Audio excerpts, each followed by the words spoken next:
什么？姻缘树啊？对啊，只要把名字写在姻缘牌上，然后挂到树梢上，虔诚祈祷，月老会保佑你们永远在一起的。啊。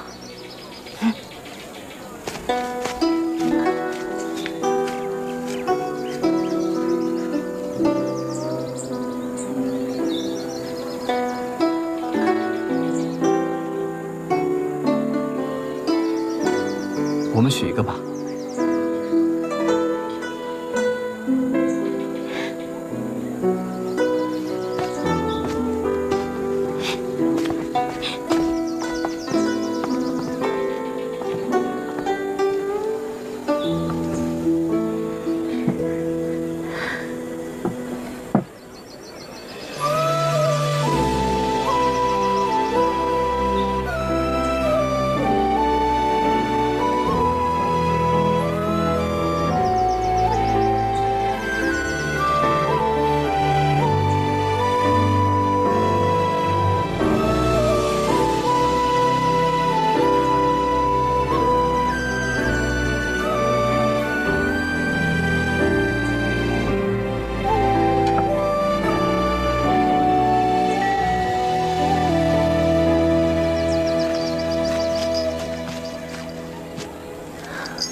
月老在上，我知。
那伙人定不会善罢甘休，我已着人安排好，先送你离开京城。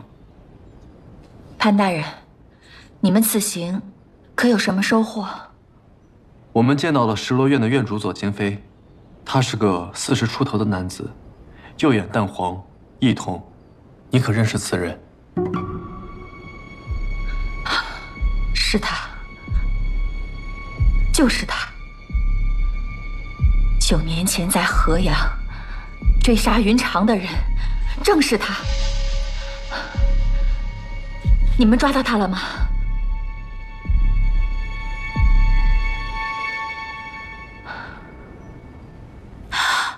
不过我们现在已经知道了左京飞的样貌，而且也查到确实水波纹就是羊角纹。只要继续这样查下去，肯定可以救出幕后主使的。潘大人，上官小姐，相信你们一定能帮我的姐妹报仇。我等你们的好消息。咱们接下来怎么查？你有什么主意吗？我准备让阿泽去查一下石罗院的房契，看看有什么发现。怎么了？自从跳了那云间舞，感觉走久了脚踝就有点痛。啊？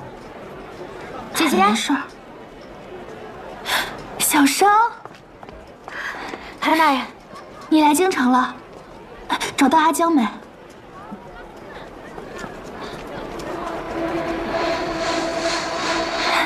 走。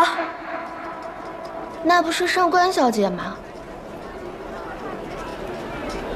她旁边的人是潘越。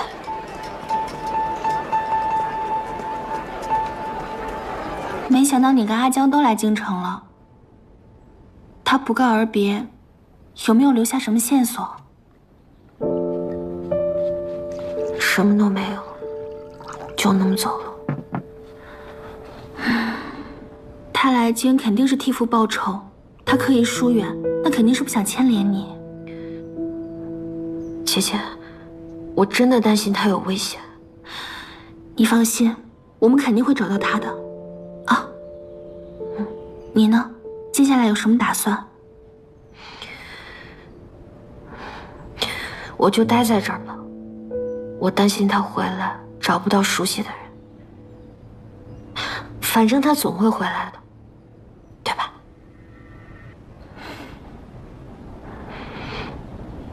宁可做过后悔，也别错过后悔。你说的吗？今天在这儿吃饭吧。好啊，那我出去买点酒菜。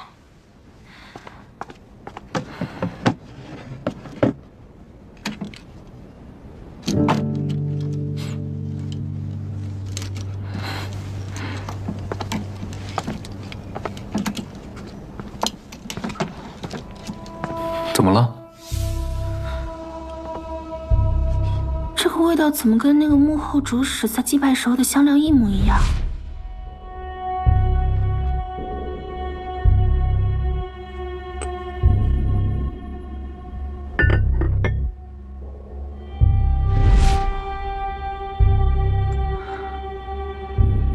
小生，这种香料很少见，你从何得来？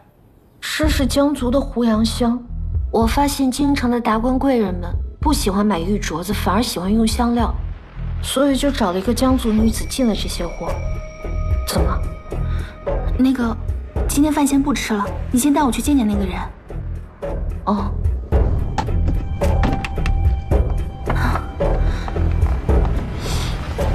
姐姐，这位就是卖我胡杨香的那位江族掌柜。我已经跟他说了，你有没有什么想问的，直接问就行。我们想请问一下，找你买胡杨香的有没有一个40多岁，然后又眼淡黄的男子？没有印象了。那京城除你之外，可有其他香料铺子卖胡杨香？不会，胡杨香是我们江族人特有的香料。据我所知，整个京城只有我一家在售卖。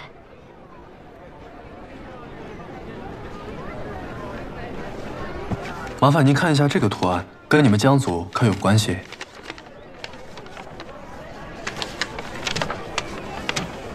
羊角云纹。羊角云纹？是，这羊角云纹是江族刀汉部的图腾。江族人上阳，因我朝与江族连年战乱，很多刀汉部的江人会越过边境来到洛溪定居，这便是洛溪江族。后来他们融入当地，开始农耕，和汉人已经没有区别了。不过还是有少数人喜欢带着图腾，提醒自己不忘江族血统。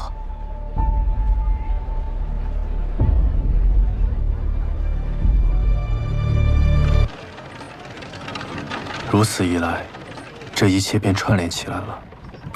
我朝与江族连年开战，不少江族人迁至洛溪定居，那幕后之人想必也是其中之一。他们以羊角云纹为徽记，在河阳培养自己的势力，又与江族勾连，利用河阳的码头，将轻盐走私进中原，谋取巨利。他们经营了10多年，又有源源不断的财富开路，应该身居高位。我们是不是应该查一查洛溪级的高官，就能找到他？迁至洛溪的江族人都被划为了军户，他们骁勇善战，朝廷用他们打仗，却又担心其中会混入奸细，便立下了一个不成文的规定，不与洛溪级的官员有升迁的机会。那看来这个幕后之人很可能私下偷偷换过籍贯。十有八九。根据云长姑娘写的告密信，这个官员应该是在10年前调任的京官，且势力庞大。如此可以推断，他的应召入伍时间应该是在景昌10年到20年之间。我让阿泽再去兵部查一下，咱们再做下一步打算。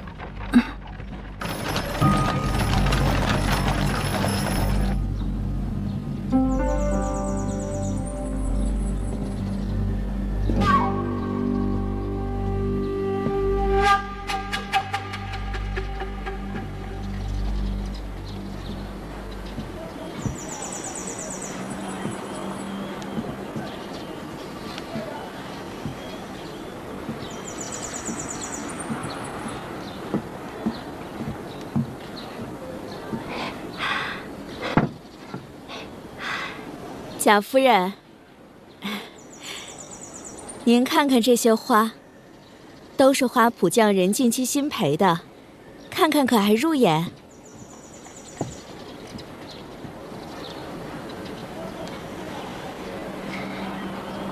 疏朗大方，艳而不俗，堪配晶儿。帮我订一批，下月15准时交货。是。夫人，您可是预备郡主大婚所用？寻常绢花过于流俗，届时我想用鲜花点缀喜堂。好嘞，这就去安排。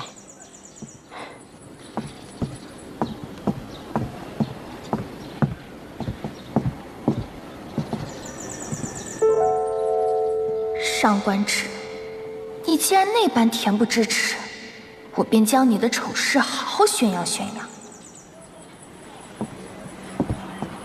贾夫人，这么巧，你也来选花呀？司马小姐，冒昧打扰夫人，我其实是想问问，郡主可还安好？郡主有何不好？啊？郡主没和您说吗？那日在风雅院，郡主因为潘公子的缘故，和一个叫上官芷的小姐起了争执，郡主还当众带走了上官芷。我本以为此事已经妥善解决了，没想到方才在街头看见了潘公子和上官芷在一起，举止还很亲密，故而实在有些担心郡主。早就听闻有个富商家小姐痴恋潘越多年，可是这个上官芷，正是，说的就是这个上官芷。她为了追潘公子，从京城追到了河阳，又从河阳追到了京城，简直是无所不用其极。夫人，我实在是担心郡主和潘公子的婚事会因他而受到影响。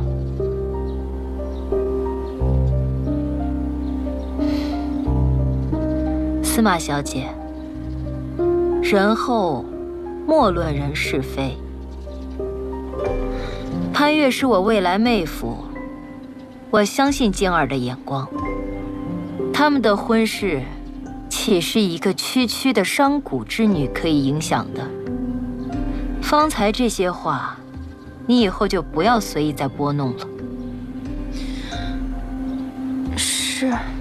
善儿，回府。是。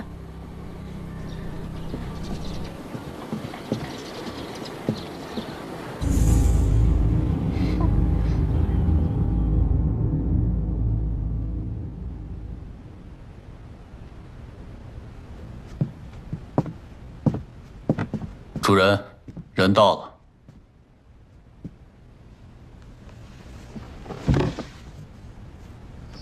卓兰江，拜见主人。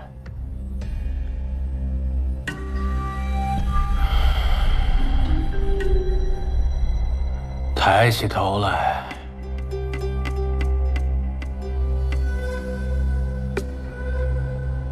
我第一次见你爹的时候，就是你这般年纪。你跟那时候的他呀，还真是一模一样啊。起来吧。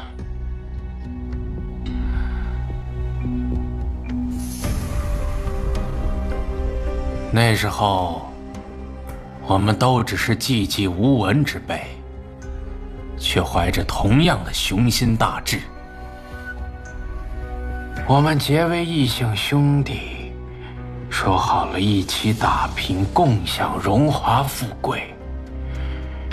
这些年，他在江湖，我在庙堂，我们水火相济，延眉相承。我的权力遮蔽银雨楼，成为河阳第一大势力，他的银钱支持我爬到今天的高位。如今眼看就要大功告成，你爹却……造化弄人呐！所以我来了。我不想我爹就这么抱憾而终。你可知富贵险中求？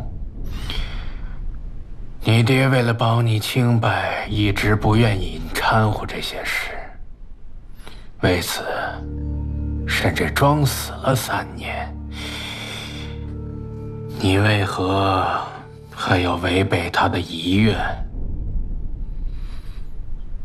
我对荣华富贵不感兴趣。潘越逼死了我爹，杀父之仇不共戴天。你要对付潘越，我愿意做你手中那把刀。是吗？可我怎么听说你与潘越曾在河阳比肩而战，交往甚密呢？我做这些都是为了一位女子。潘越不但利用我与那位女子的关系，还将她夺走。这其中发生了什么，想必你们都已经探究清楚了。若不信我，一刀杀我便是，何必拿这些虚词来试探我呢？怎么能这么跟主人说话呢？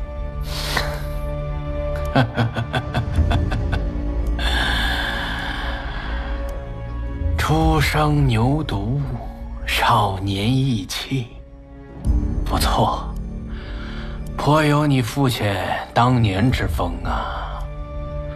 既然你这么恨潘越，那我就给你一个机会，让你亲手报了这弑父夺妻之仇。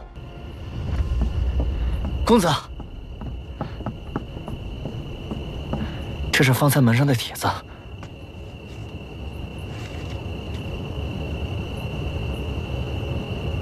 怎么了？贾夫人设宴，邀我前去。贾夫人？哦，郡主的姐姐，太尉贾全的夫人。奇怪，若是商议婚礼的事，应该邀请我父亲一同前往，可为何单单请我一个人，还特意写明是家宴？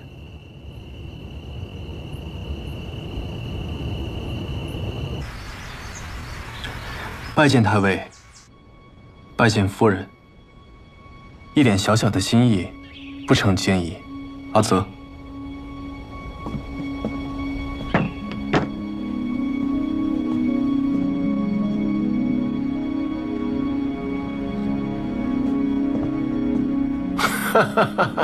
潘公子，咱们很快就是一家人了，何必如此多礼呀？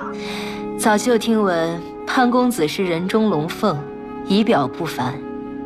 今日一见，果然名不虚传。难怪晶儿对你如此钟情。夫人过誉了，能得郡主的青睐，是潘某的荣幸。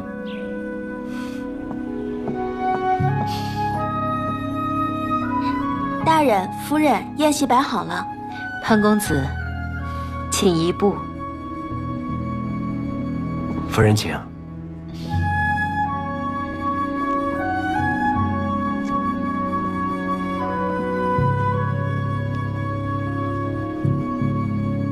莲姐为何突然请我上门？事发突然，我也是今早才知道的。既来之，则安之吧。嗯。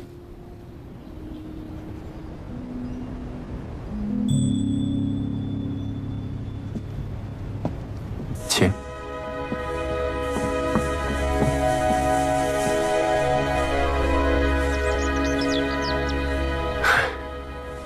今天啊，没有外人，这就是一顿普通的家宴。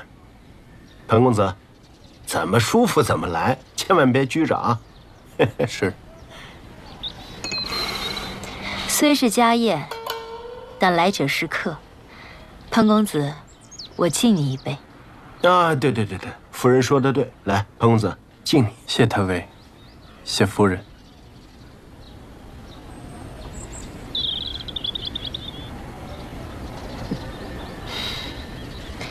我父母过世的时候，静儿还小，是我一手将她带大，长姐如母。静儿打小就眼高于顶，多少王孙公子她都不屑一顾，却一心想下嫁于你。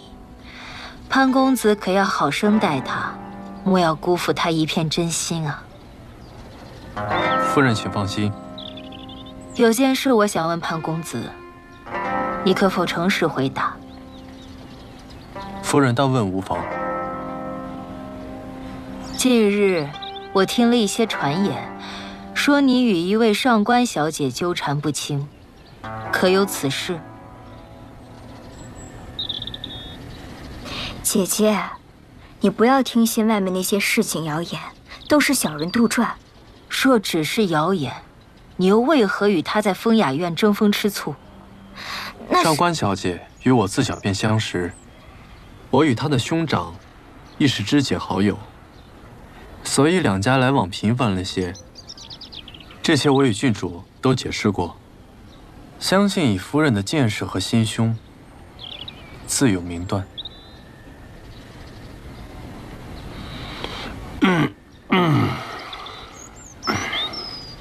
是妹妹也好，朋友也罢，潘公子既然决意要娶晶儿，往后你的心里、眼里，只能有晶儿一人。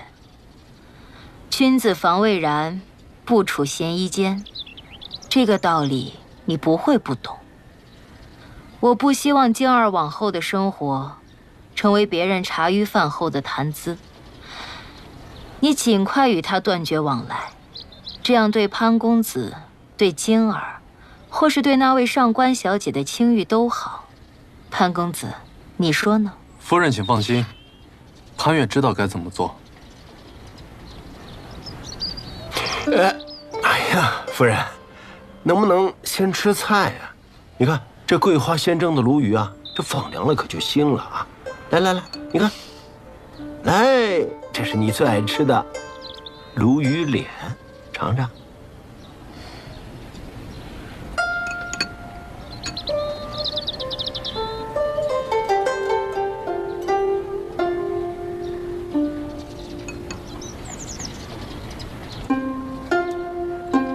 郡主，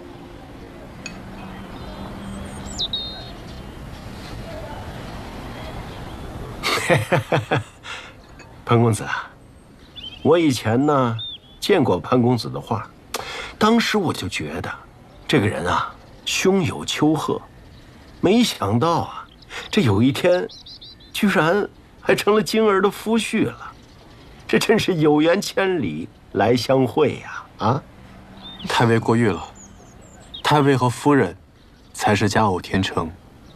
啊，那是。当时我认识夫人的时候，我还是一个不起眼的行伍之人。谁能想到啊，我还能娶她为妻？好了，说这些做什么？也不怕潘公子笑话。来，吃菜。来，吃菜。来，彭子。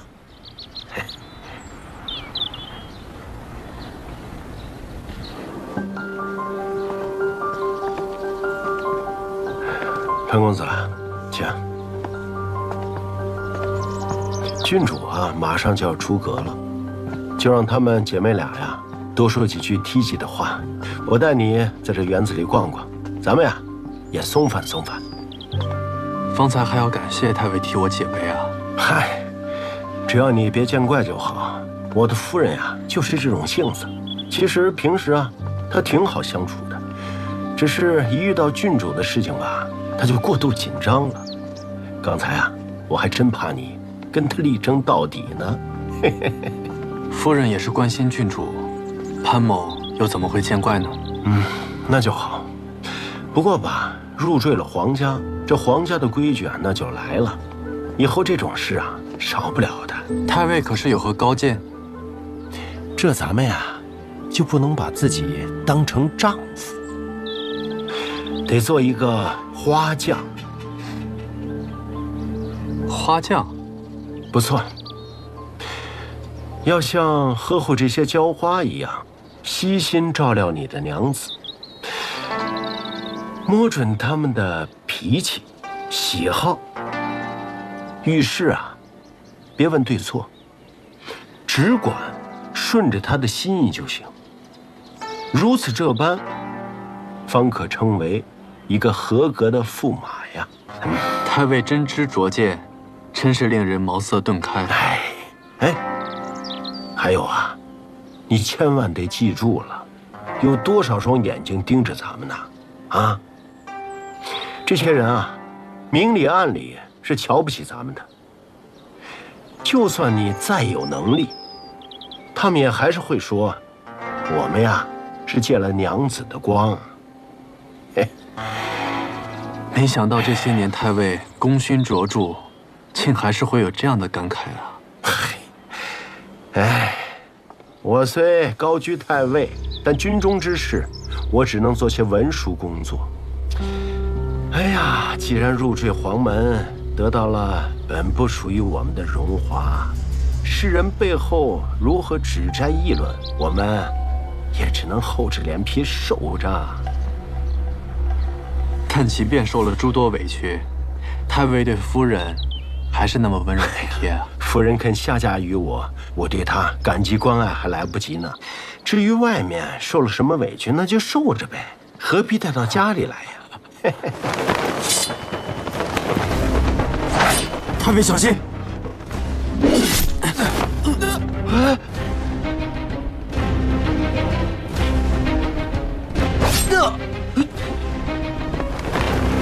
潘公子，快来人！潘公子，潘公子，大人，快传太医！是，潘公子。小姐怎么了？没事。也不知怎么回事，今天总是心神不宁。哎，灵儿，门上还没有我的口信吗？刚刚才去问过，没有。已经戌时，潘越去太尉府赴宴，怎么也该回来了。小姐，不好了！太尉府刚刚传来消息，潘公子遇刺了。什么？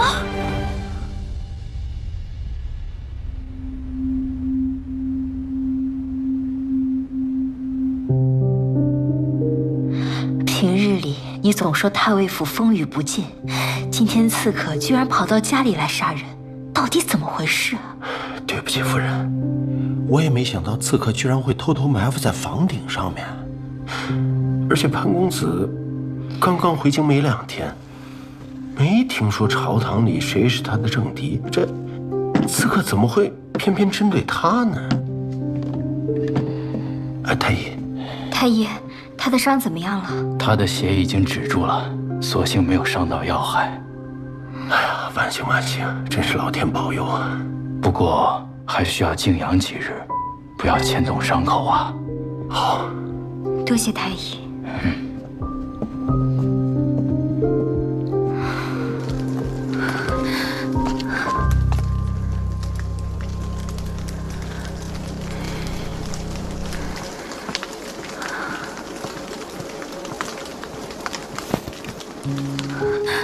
阿泽，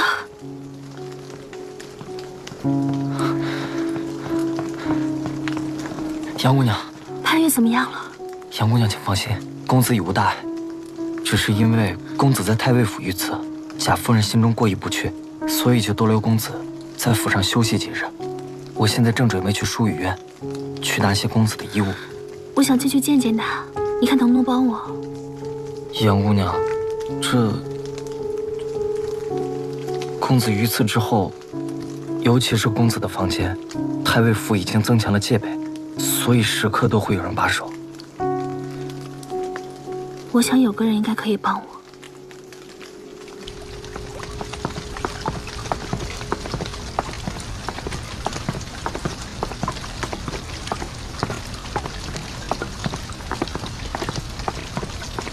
郡主，我要进去看看潘公子。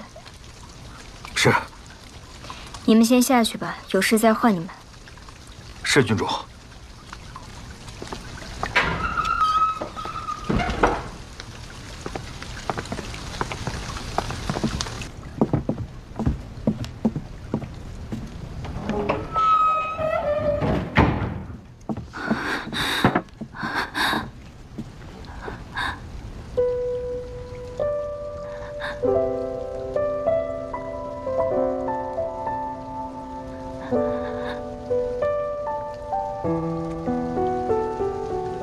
潘越，你怎么来了？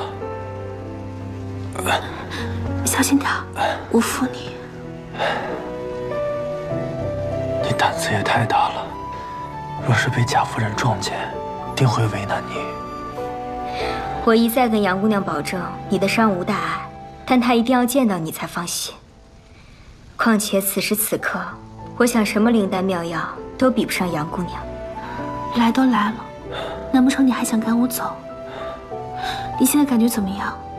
伤口是不是很痛？方才是很痛，但一下就不痛了。多谢郡主，药到病除。什么时候了还开玩笑？对了，今天刺杀你的究竟是什么人？